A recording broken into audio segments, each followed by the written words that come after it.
Hello everyone, good morning. তো চলে এসেছি আজকেও নতুন একটা ব্লগ শেয়ার করতে। তোমরা সবাই কেমন আছো? আজকের ব্লগটা একদম অন্যরকম, খুব মজার একটা ব্লগ। তোমরা শেষ অবধি দেখতে থাকো। দেখছো আজকে সকালেই আর পড়তে না বসে, আজকে 7 তারিখ, ইন্টারনাল এক্সামের 3rd দিন।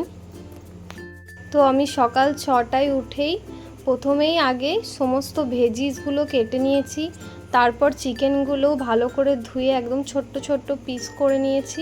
তারপর চিকেনটা ভালো করে প্রিপেয়ার করে নিয়েছি, যেভাবে চিকেন বানানো হয় সেভাবেই করেছি, শুধু শুকনো শুকনো বানিয়েছি। তারপর মেয়োনিজ দিয়ে, চিজ সস দিয়ে এই ব্রেডটা বানিয়ে নিচ্ছি। তারপর এটা বাটার দিয়ে শিখে নেবো, তাহলেই আমার চিজ চিকেন স্যান্ডউইচ একদম রেডি হয়ে যাবে। আর তার সঙ্গে সমস্ত ভেজিস দিয়ে আজকে এগ চিকেন চাউমিন বানিয়ে নিয়ে যাব কলেজে। আসলে তোমরা ভাবতেই পারো যে একা এত টিফিন কি করে খাবে।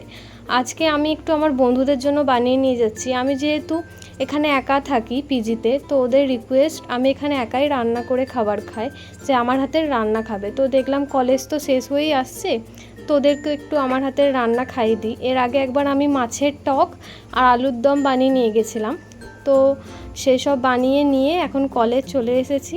আর এই যে আমাদের ল্যাবে এক্সাম দেওয়াও হয়ে গেছে, আমি একটু ল্যাবে ছোট্ট করে ক্লিপ নিয়ে নিয়েছিলাম।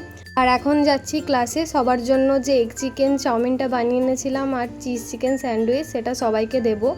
ওই 3 টিফিন কারির মতো হয়েছিল, আর ছোটো টিফিন কারিটাতেও একটু স্যান্ডউইচ এনেছিলাম। তো ওরা আমাকে কালকেই বলেছিল, তো সেরকম কিছু আর বানিয়ে আনতে পারিনি, এই দুটো জিনিসই বানিয়ে এনেছিলাম। যদি আরও কদিন আগে বলতো তাহলে হয়তো আর একটু বেশি কিছু বানিয়ে আনতাম। তো ওদের মুখেই শুনে নাও যে কেমন হয়েছিল সব খাবারগুলো খেতে। ওদেরকে এইভাবে খেতে দেখেও আমার বেশ ভালো লাগছিল। মানে সকালে উঠে কষ্ট করে রান্না করার পর যদি কেউ এমনি রিভিউ দেয়, বেশ ভালো লাগে কিন্তু, বিশেষ করে বন্ধুরা। তো ওরা এইভাবে আনন্দ করে খাচ্ছিল, সেটা দেখে আমার এত মানে শান্তি লাগছিল যাকে বলে।